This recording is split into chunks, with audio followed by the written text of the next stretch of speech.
नमस्कार, स्वागत है आप सभी का। और आज का ये वीडियो एक अत्यधिक महत्वपूर्ण टॉपिक पर है और ये टॉपिक पॉलिटी के अंतर्गत पिछले काफ़ी दिनों से बहुत ज़्यादा चर्चित रहा है। भारत की संसदीय व्यवस्था के अंतर्गत भी इस टॉपिक का अत्यधिक महत्वपूर्ण योगदान होता है और आने वाले एग्जामिनेशन में इस टॉपिक में से क्वेश्चन आने की पूरी संभावना है। तो आप सभी से ये आग्रह रहेगा कि आज वाला जो वीडियो है इसको कंप्लीट हमें देखना है। बहुत सारे इसमें फैक्चुअल इन्फॉर्मेशन मेरे द्वारा दी जाएंगी, बहुत अच्छी स्लाइड्स हमने तैयार की हैं, काफ़ी सारा रिसर्च, काफ़ी सारा स्टडी इसके लिए किया है। तो कंप्लीट वीडियो देखेंगे तो बहुत सारी जानकारी मिलेगी। देखिए, जैसा कि थंबनेल आप देख पा रहे होंगे, अविश्वास प्रस्ताव नो कॉन्फिडेंस मोशन को लेकर हम लोग बात करने जा रहे हैं। मैं फटाफट से 1-2 मिनट में इसका प्रारंभिक परिचय दे देता हूँ कि जो अविश्वास प्रस्ताव है वास्तव में संसदीय जो प्रक्रिया है, संसदीय लोकतंत्र, उसके अंतर्गत कार्यपालिका को उत्तरदायी बनाने का, व्यवस्थापिका के प्रति, जनता के प्रति उत्तरदायी बनाने का एक बहुत ही महत्वपूर्ण माध्यम माना जाता है। चूंकि संसदीय शासन प्रणाली का जो दूसरा नाम है वो उत्तरदायी सरकार भी कहा जाता है और इसका विशेष गुण भी उत्तरदायित्व ही है। इसलिए ये उत्तरदायित्व दिन प्रतिदिन के लिहाज से कई प्रक्रियाओं के माध्यम से प्रस्तुत होता है और संसद में बहुत सारे ऐसे उपकरण हैं, संसदीय प्रणाली के अंतर्गत बहुत सारे ऐसे तंत्र हैं जिसके माध्यम से सरकार पर यानी कार्यपालिका पर नियंत्रण प्रस्तुत किया जाता है और इसमें सर्वाधिक जो प्रभावशाली माध्यम है वो है अविश्वास प्रस्ताव। आर्टिकल 75 जो कॉन्स्टिट्यूशन का है उसका सेक्शन 3 अनुच्छेद 75 का खंड 3 जो है वो कहता है कि संघ की मंत्रिपरिषद सामूहिक रूप से लोकसभा के प्रति उत्तरदायी होगी। तो अविश्वास प्रस्ताव का तो संविधान में शाब्दिक रूप से उल्लेख नहीं मिलता है, लेकिन आर्टिकल 75 का जो सेक्शन 3 है उसके अंतर्गत जो लाइन है कि कार्यपालिका या संघ की जो मंत्रिपरिषद है सामूहिक रूप से लोकसभा के प्रति उत्तरदायी होगी, उसको जब व्यवहार में हम प्रस्तुत करते हैं तो वो अविश्वास प्रस्ताव के लिए आधार प्रस्तुत करता है। तो सबसे पहली बात तो ये कि संसदीय सरकार या जो उत्तरदायी सरकार है वहाँ सरकार को, कार्यपालिका को विधानमंडल या व्यवस्थापिका के प्रति और वास्तव में जनता के प्रति उत्तरदायी बनाने के लिहाज से अविश्वास प्रस्ताव का अत्यधिक महत्व है। दूसरी बात कि अविश्वास प्रस्ताव का प्रत्यक्ष रूप से कॉन्स्टिट्यूशन में कोई उल्लेख नहीं किया गया है, लेकिन इसके लिए बेसिक जो आधार हम प्राप्त करते हैं वो आर्टिकल 75 सेक्शन 3 के माध्यम से प्राप्त करते हैं। तीसरी बात कि अविश्वास प्रस्ताव का जो नियमावली है लोकसभा की प्रक्रिया और कार्य संचालन के नियम, वहां इसका उल्लेख किया जाता है, इसका संदर्भ वहां दिया जाता है। तो सबसे पहले हम वहीं से बात अपनी स्टार्ट कर रहे हैं। मैं कुछ स्लाइड्स में वो नियम आपको दिखाता हूं। फिर उसके अलावा 1950 से लेकर के और वर्तमान समय तक या 1952 में जो पहली निर्वाचित जो लोकसभा है वहां से लेकर के 17वीं लोकसभा तक भारत में अविश्वास प्रस्ताव का क्या क्या इतिहास रहा है, कुल कितनी बार अविश्वास प्रस्ताव आए हैं, किन प्रधानमंत्रियों या किन सरकारों के विरुद्ध अविश्वास प्रस्ताव लाए गए हैं, सबसे अधिक किस समय लाए गए हैं। तो ये सारा एक फैक्चुअल बहुत शानदार इन्फॉर्मेशन है जिसकी ज़रूरत पड़ेगी आने वाले एग्जामिनेशन के लिए। ठीक है, तो हम शुरू कर लेते हैं इसको। मैंने एक प्रारंभिक परिचय आप सभी को दे दिया। देखिए, ये लोकसभा के प्रक्रिया और कार्य संचालन नियम की जो एक किताब है, इसका ये फ्रंट कवर है, 16वां संस्करण इसका लोकसभा सचिवालय नई दिल्ली के द्वारा ये प्रकाशित और प्रसारित होता है। इसका अध्याय 17 और उसमें ये जो नियम संख्या 198, क्योंकि आगामी दिनों में मुझे लगता है कि इस नियम पर क्वेश्चन पूछे जा सकते हैं, हमें बहुत अच्छे से इसको प्रिपेयर करना चाहिए। नियम 198 के करीब 5 खंड हैं संभवतः, मैं एक बार यहाँ दिखा देता हूँ आप सभी को।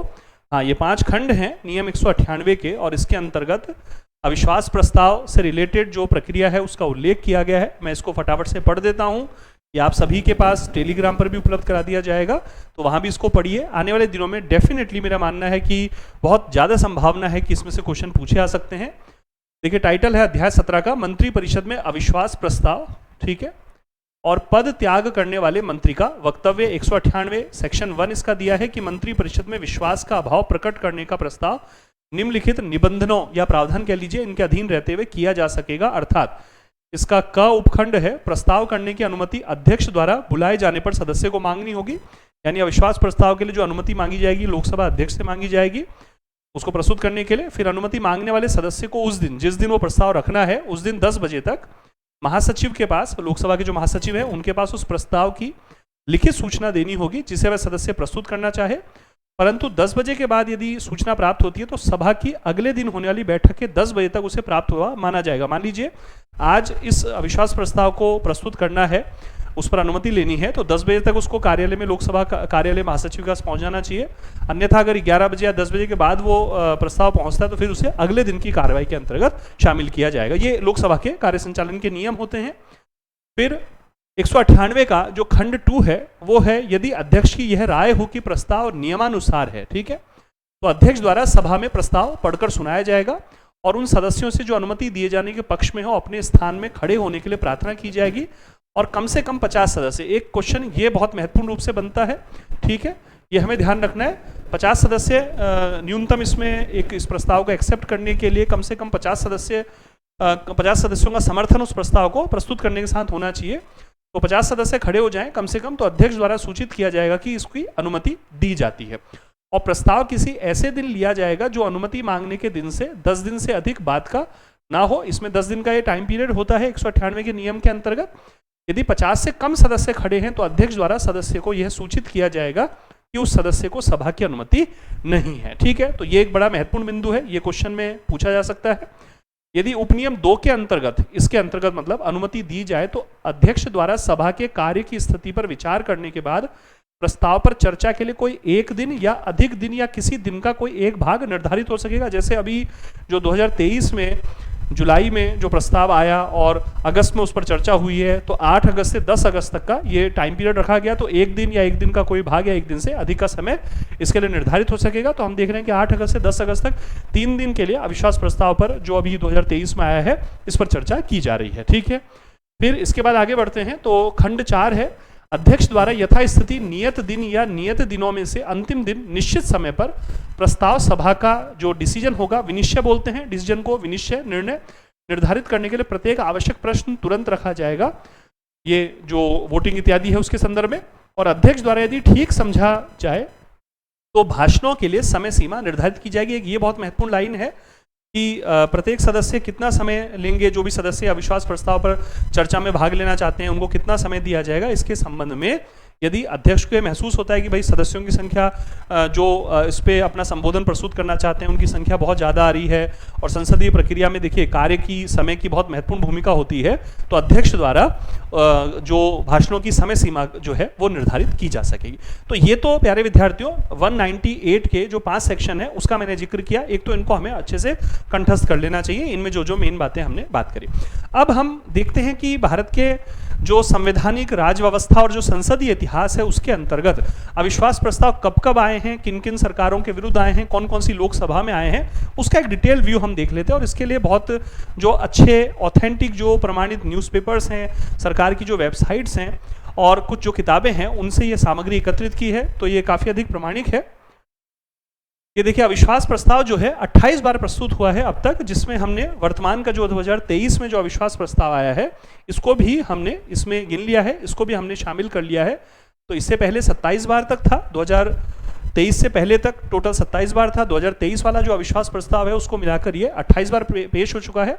2023 जुलाई अगस्त मोदी सरकार के खिलाफ अविश्वास प्रस्ताव भारतीय संसद के इतिहास में 28वां अविश्वास प्रस्ताव है, नो कॉन्फिडेंस मोशन। तो एक तो क्वेश्चन ये पूछा जा सकता है कि अब तक भारतीय संसदीय राज व्यवस्था के इतिहास में कुल कितनी बार अविश्वास प्रस्ताव प्रस्तुत हुए हैं, तो 28 पर आप टिक कीजिएगा। वहाँ 26, 27, 24, 28 ऐसे ऑप्शन, 22, 20, 28, 27 ऐसे ऑप्शन दे सकते हैं, तो 28वां अविश्वास प्रस्ताव होगा ये।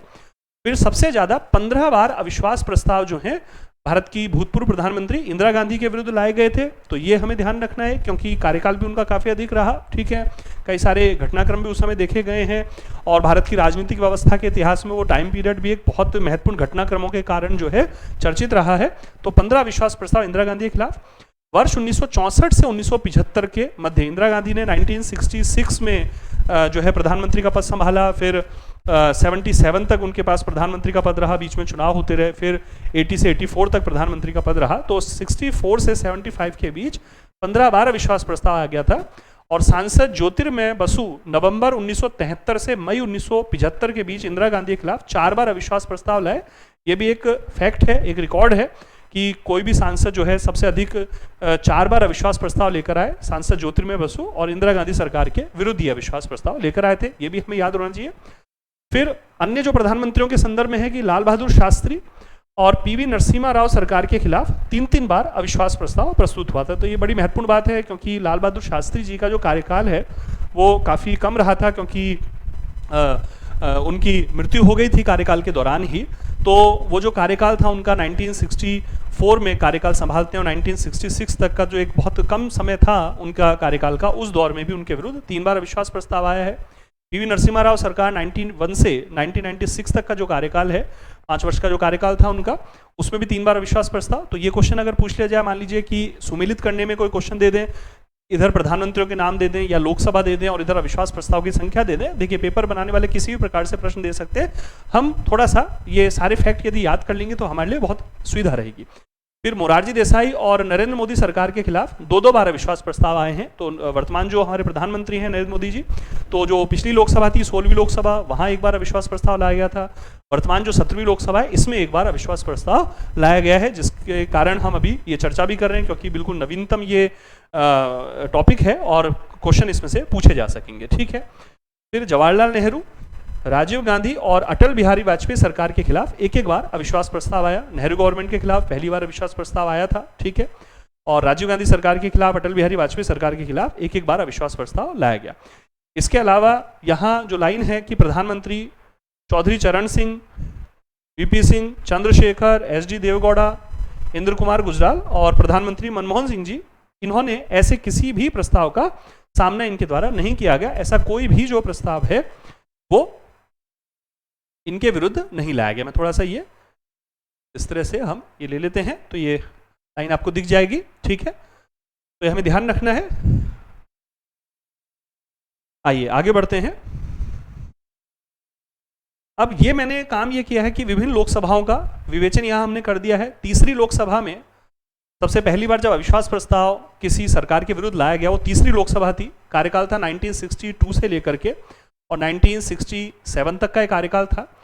6 बार, तीसरी लोकसभा में 6 बार अविश्वास प्रस्ताव आया है, हमें ध्यान रखना है। देखिए 52 से 57, 57 से 62, 62 से 67, तो तीसरी लोकसभा है। और तीसरी लोकसभा में उस समय शुरू में तो प्रधानमंत्री नेहरू जी थे, तो नेहरू जी की सरकार या नेहरू जी के विरुद्ध पहली बार जो सरकार में अविश्वास प्रस्ताव लाया गया था 22 अगस्त 1963 में पहली बार जेबी कृपलानी जवाहरलाल नेहरू सरकार के विरुद्ध अविश्वास प्रस्ताव लेकर आए। बड़ा महत्वपूर्ण क्वेश्चन बनता है, पूछा जाता है ये, ठीक है, पहले भी प्रीवियस ईयर्स में पूछा गया है। फिर लाल बहादुर शास्त्री सरकार के विरुद्ध 3 बार प्रस्ताव आया, इसी तीसरी लोकसभा में ही। नेहरू जी का कार्यकाल, फिर 64 में नेहरू जी की मृत्यु, फिर कार्यवाहक प्रधानमंत्री के रूप में गुलजारीलाल नंदा जी कार्य करते हैं कुछ दिन के लिए, फिर पूर्णकालिक प्रधानमंत्री के रूप में लाल बहादुर शास्त्री आते हैं। 64 से 66 तक उनका कार्यकाल रहता है, फिर उनकी मृत्यु हो जाती है। तो उनके विरुद्ध 3 बार प्रस्ताव, 1 बार 1964 में और 2 बार 1965 में लाया गया। देन इसी तीसरी लोकसभा में इंदिरा गांधी ने भी कार्यभार संभाल लिया था प्रधानमंत्री के रूप में, तो इंदिरा गांधी सरकार के विरुद्ध 2 बार 1966 में प्रस्ताव लाया गया। तो ये 1 और 3 4 और 2 6, तो 6 बार अविश्वास प्रस्ताव तीसरी लोकसभा में आया है, ठीक है। तो ये हम ध्यान रख लें। फिर इसके पश्चात चौथी जो लोकसभा है 1967 से 1970, समय से पूर्व विघटन हो गया था इस लोकसभा का। हम लिख सकते हैं ये समय से पूर्व विघटन इस लोकसभा का, मैं लिख देता हूं, ठीक है। समय से पूर्व विघटित होने वाली पहली लोकसभा, ठीक है, पहली लोकसभा थी ये समय से पूर्व विघटित होने वाली, क्योंकि 67 से 72 तक होना चाहिए था कार्यकाल, लेकिन 70 में विघटित कर दिया गया। तो 6 बार अविश्वास प्रस्ताव इसमें भी आया है। तीसरी लोकसभा में भी 6 बार अविश्वास प्रस्ताव था। और इस चौथी लोकसभा में प्रधानमंत्री इंदिरा गांधी रही हैं, तो 2 बार इनके विरुद्ध अविश्वास प्रस्ताव 1967 में, 2 बार 68 में, 1 बार 69 में और 1 बार 1970 में लाया गया। तो 2, 2, 4, 1, 5 और 1, 6। तो तीसरी लोकसभा में भी 6 बार अविश्वास प्रस्ताव है। चौथी लोकसभा में भी 6 बार अविश्वास प्रस्ताव है। तीसरी लोकसभा में चूंकि 3 प्रधानमंत्री पूर्णकालिक रूप से रहे, नेहरू जी, और फिर नेहरू जी की मृत्यु हो गई 64 में, फिर शास्त्री जी, और फिर शास्त्री जी की मृत्यु हो गई, और फिर इंदिरा गांधी ने कार्य किया। तो तीसरी लोकसभा में जो है 3 प्रधानमंत्रियों के विरुद्ध अविश्वास प्रस्ताव आए। देखिए ये क्वेश्चन बन जाता है बहुत अच्छा।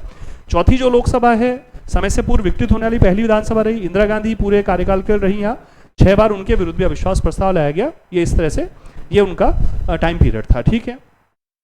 फिर इसके बाद जो 5वीं लोकसभा है, ठीक है, 5 वर्ष से अधिक समय तक ये चली, ठीक है, 5 वर्ष से ज्यादा समय तक चलने वाली लोकसभा, ठीक, क्योंकि इमरजेंसी लगी थी और इमरजेंसी के दौरान संविधान संशोधन किया गया। और संविधान संशोधन में 42वें संविधान संशोधन 1976 से प्रावधान किया गया कि आपातकालीन जैसी व्यवस्था में लोकसभा और राज्य विधानसभाओं के कार्यकाल को एक बार में 1 वर्ष के लिए बढ़ाया जा सकेगा। ठीक है, तो 2 बार ये कार्यकाल बढ़ाया गया था। तो 5वीं लोकसभा 71 से 77 तक, तो मैंने लिख दिया 5 वर्ष से ज्यादा समय तक चलने वाली लोकसभा। तो अब हम देख रहे हैं कि तीसरी लोकसभा, चौथी लोकसभा, 5वीं लोकसभा लगातार जो है अविश्वास प्रस्ताव आए हैं। यहाँ 4 बार अविश्वास प्रस्ताव आए, एक बार 73 में, 2 बार 74 में और एक बार 75 में। 75 में इमरजेंसी भी लागू हुई थी। तो 6 बार और फिर 4 बार, ये इस तरह से हम याद रखें। तीसरी लोकसभा, चौथी लोकसभा, 5वीं लोकसभा। और इंदिरा गांधी सरकार के विरुद्ध इंदिरा गांधी ही प्रधानमंत्री रही, तो उनके विरुद्ध जो है यह अविश्वास प्रस्ताव आए।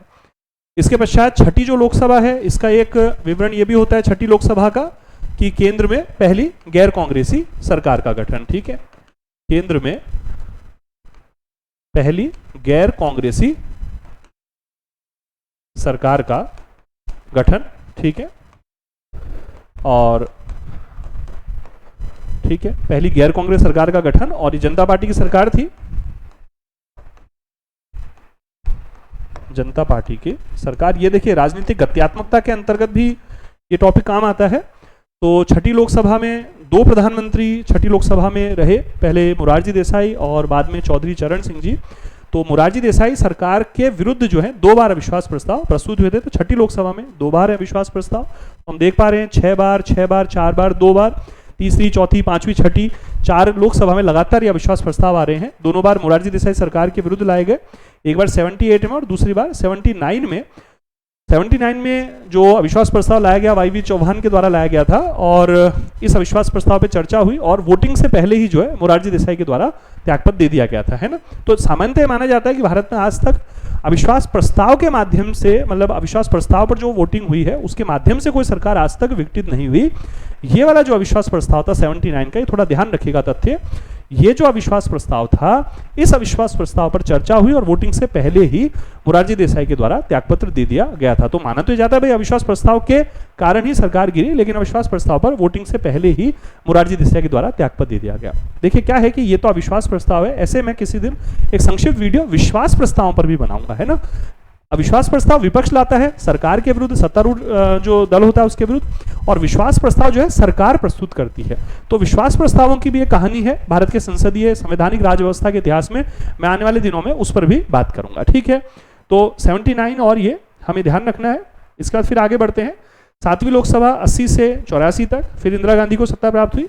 3 बार अविश्वास प्रस्ताव 7वीं लोकसभा में रहा है, 2 बार 1981 में और एक बार 1982 में। 7वीं लोकसभा के दौरान ही कार्यकाल जब कंप्लीट नहीं हुआ था, उसी दौरान इंदिरा गांधी जी की हत्या हो गई थी, और फिर राजीव गांधी जी ने इसी लोकसभा में कार्यभार संभाला, और फिर उसके पश्चात 8वीं लोकसभा के लिए चुनाव कराए गए थे। तो ये हम देख पा रहे हैं कि इंदिरा गांधी सरकार के विरुद्ध जो 66 से लेकर के 84 तक, और बीच में केवल 77 से और 79 का टाइम पीरियड यदि हम छोड़ देते हैं, तो इस लंबे समय तक इंदिरा गांधी प्रधानमंत्री रही।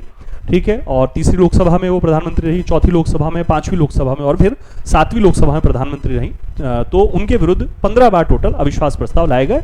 एक बहुत महत्वपूर्ण बिंदु है एग्जामिनेशन के लिहाज से। ठीक है, फिर इसके पश्चात 8वीं लोकसभा जो 84 से 89 तक का संदर्भ इसमें आता है, इसमें राजीव गांधी प्रधानमंत्री बने, उनके विरुद्ध एक बार अविश्वास प्रस्ताव लाया गया 87 में राजीव गांधी सरकार के विरुद्ध।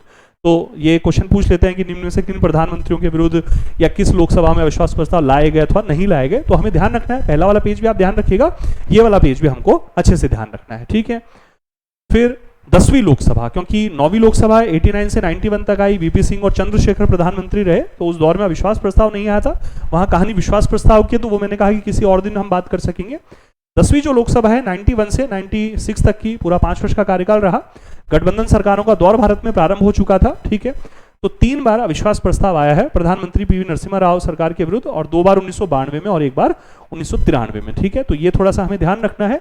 गठबंधन सरकार थी और गठबंधन दौर में पहली बार 5 वर्ष का कार्यकाल यहाँ पूरा किया गया था, क्योंकि 89 से 91 तक 2 वर्ष का कार्यकाल रहा था। 9वीं लोकसभा का 2 प्रधानमंत्री रहे, फिर 10वीं लोकसभा आई, फिर इस तरह से 99 तक थोड़ा सा राजनीतिक प्रकार की अस्थिरता का वातावरण भी देखा गया। फिर 99 से गठबंधन सरकारों ने भी अपने 5 साल के कार्यकाल पूरे किए हैं। ठीक है, तो ये भारत की राजनीतिक गत्यात्मकता में भी क्वेश्चन है।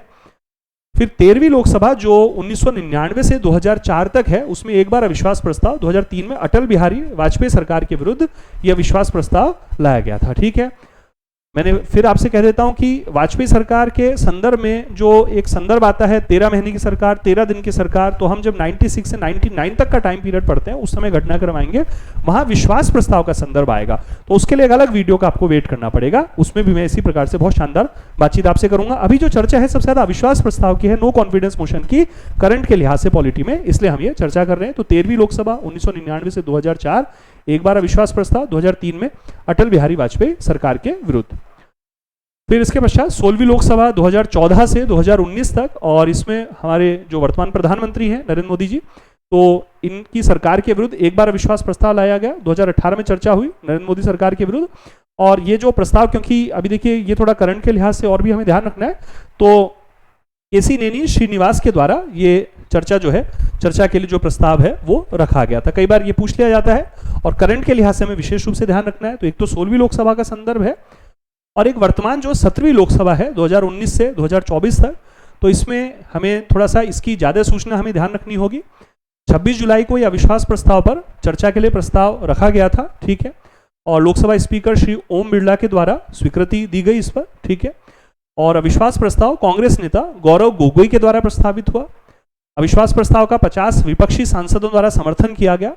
अविश्वास प्रस्ताव पर लोकसभा में 8 से 10 अगस्त तक बहस हुई है, और अविश्वास प्रस्ताव पर बहस को लेकर स्पीकर की ओर से 1 अगस्त को बुलाई गई लोकसभा की जो बिजनेस एडवाइजरी कमेटी होती है, कार्य मंत्रणा कार्य सलाहकार समिति जो होती है, उस बैठक में फैसला किया गया था कि 8 से 10 अगस्त के बीच इस पर बहस हो सकेगी। तो 1 अगस्त से हम जब दिन गिनते हैं तो 10 दिन के भीतर भीतर ये चर्चा का समय इसमें हुआ, क्योंकि प्रस्तावित तो देखिए 26 जुलाई को हुआ है, ठीक है, लेकिन यहाँ जो डिसीजन हुआ है बिजनेस एडवाइजरी कमेटी की बैठक में, वहाँ 1 अगस्त को चूंकि बैठक हुई है और 10 दिन के भीतर इस पर चर्चा कराई गई 8 अगस्त से 10 अगस्त तक। और आज जब 10 अगस्त को हम लोग ये बात कर रहे हैं, उस समय अविश्वास प्रस्ताव पर चर्चा जो है वो कंप्लीट हो चुकी है। और ये तो पूर्व में निर्धारित भी था, न्यूज़पेपर वगैरह में भी आ रहा था कि अविश्वास प्रस्ताव, देखिए क्या होता है कि अविश्वास प्रस्ताव लाने के कई कारण होते हैं, कई उसके तर्क दिए जाते हैं, और अभी तो वैसे भी सरकार के पास जो है और सरकार के गठबंधन के पास स्पष्ट रूप से बहुमत है।